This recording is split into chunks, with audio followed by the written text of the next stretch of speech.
Un ringraziamento va alla Presidenza di Lega Coop per l'invito, a tutti i Presidenti in sala, alle autorità presenti, all'onorevole Moretti, ai colleghi, al mio capogruppo, che saluto volentieri. Il tema che si tratta oggi è un tema direi fondamentale se lo vediamo soprattutto in prospettiva.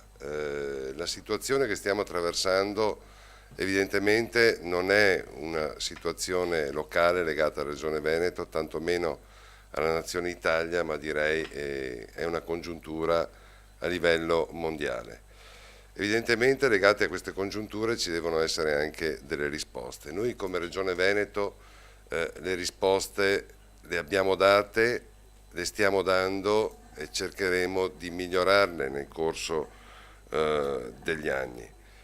Perché? Perché soprattutto per quanto riguarda l'ambito del sociale, del sociosanitario, per quanto mi riguarda, si è cercato in questi anni di creare una sinergia sempre più forte con l'ambito delle cooperative, soprattutto per quanto riguarda appunto il sociosanitario. Non è stato semplice mantenere un equilibrio di bilancio, erogare i livelli essenziali di assistenza e contemporaneamente riuscire a dare delle risposte a livello territoriale. Sappiamo bene che la nostra è una nazione che invecchia, soprattutto dove c'è buona sanità, l'aspettativa di vita va sempre più avanti e ne consegue che sono necessarie misure di intervento a livello territoriale sempre più importanti.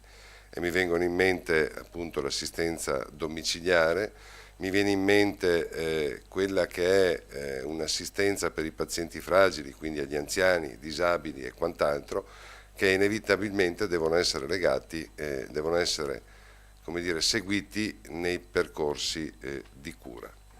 Questo l'abbiamo fatto attraverso il piano sociosanitario che è stato votato nel 2012 e è stato attivato con le schede a fine del 2013. Ha una valenza quinquennale, quindi la sinergia con la cooperazione è assolutamente, oltre che auspicabile, io direi senza ombra di dubbio, anche inevitabile. La Regione Veneto gode anche di alcuni, come dire, record dal punto di vista legato appunto alla questione del volontariato. Un Veneto su 5 fa volontariato e questa è un'ulteriore ricchezza per quanto riguarda appunto il sociale e la sanità. È una ricchezza che deve essere valorizzata, evidentemente a fianco di quella che è la cooperazione. C'è stato un momento in Regione Veneto dove si è come dire, tentato di far saltare o di mettere a repentaglio quella che era la sinergia con la cooperazione attraverso gare d'appalto che avrebbero inevitabilmente messo da parte o messo in difficoltà quella che era la collaborazione con le cooperative. Poi siamo riusciti attraverso la sinergia con tutte quante le forze politiche che hanno voluto collaborare e fortunatamente dietro una grande spinta di responsabilità direi, soprattutto verso i nostri anziani, siamo riusciti a sfruttare quella che è la scia dettata dalla direttiva europea che metteva in posizione come dire, migliore o auspicava una sinergia migliore con la cooperazione. Fatto questo, direi che la strada si è spianata e la possibilità di interazione, di collaborazione, di sinergia con il terzo settore, che ormai inevitabilmente sta assorbendo il primo settore, perché questo è il dato di fatto, il terzo settore sta assorbendo il primo settore. Ormai quelle che sono le risorse che ci arrivano dal governo centrale sono sempre più residue. Fortunatamente siamo riusciti a mantenere un equilibrio di bilancio che è fondamentale per evitare che cosa? Per evitare il commissariamento, ma quello sarebbe il meno. Di seguito al commissariamento arriva inevitabilmente anche la tassazione dovuta per legge a chi è fuori equilibrio di bilancio che varrebbe circa 400 milioni per la Regione Veneto. Ora, si capisce che mantenere l'equilibrio di bilancio è stato un grande risultato per tutti quanti i veneti, pur avendo sempre di fronte l'obiettivo prioritario che è quello dell'erogazione dei livelli essenziali di assistenza e delle cure.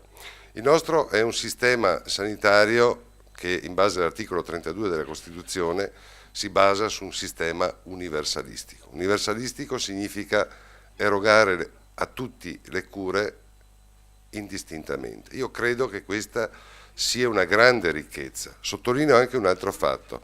Il nostro sistema sanitario è quello che a livello europeo costa meno ed è il terzo meno costoso a livello mondiale.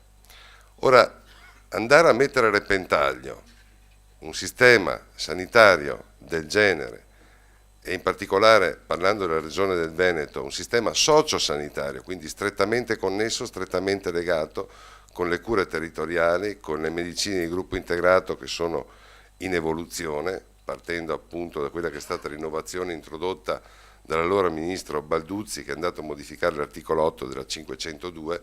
La regione del Veneto ne ha preso atto e con successive delibere, siamo prossimi all'approvazione del contratto di esercizio, sicuramente a livello regionale, e so che ci stanno lavorando in maniera alacre anche a livello nazionale. Quindi una strutturazione di un sistema sanitario regionale che sta resistendo a quelle che sono le forti pressioni di livello centrale, con dei tagli lineari che spesso e volentieri non possono trovare collocazione in un sistema virtuoso. Il federalismo sanitario non è vero che è stato un danno per la nazione Italia, io credo che sia una grande ricchezza per chi ha saputo gestire quelle che sono le risorse nella disponibilità del territorio, soprattutto per chi ha avuto la lungimiranza di andare a creare sinergie con il territorio, con il terzo settore, sapendo bene che la congiuntura che morde, è una congiuntura veramente che morde, sia a livello nazionale che a livello internazionale, e quindi si ripercuote anche sui sistemi virtuosi territoriali, non avrebbe lasciato scampo. Nel rispetto di quello che è l'articolo 32 della Costituzione e quindi di un sistema universalistico che ben è stato interpretato, permettetemelo di dire, lo dico con orgoglio a nome dei cittadini veneti, è stato ben interpretato in Veneto e quindi è stato usato veramente come ricchezza il federalismo sanitario, a differenza di altre regioni dove il rapporto Agenas, che è stato approvato in conferenza Stato-Regioni durante la scorsa estate, evidenzia che l'uso smodato di quelli che sono i fondi contributivi sindacali ha portato anche a differenze di costo per quanto riguarda il personale che addirittura in determinate regioni raddoppiano. Ora, aver sempre gestito il personale, il relativo costo e la sinergia con il terzo settore ha dato dei buoni risultati che si sono riverberati e riversati sul territorio, quindi a beneficio dei nostri pazienti. L'auspicio qual è? L'auspicio di migliorare ulteriormente quello che è il rapporto con il terzo settore, che io reputo sia una ricchezza per il Veneto, e migliorare ulteriormente quelle che sono le sinergie attualmente in atto, sempre a beneficio del territorio, dei nostri pazienti, e per il mantenimento di una situazione basilare, appunto, perdonatemi se continuo a ripeterlo, ma questa è una cosa fondamentale, che è un servizio sanitario su base universalistica che pur facendo riferimento a un sistema assolutamente perfettibile deve rimanere a beneficio di tutti. Grazie, buon congresso e buona giornata a tutti.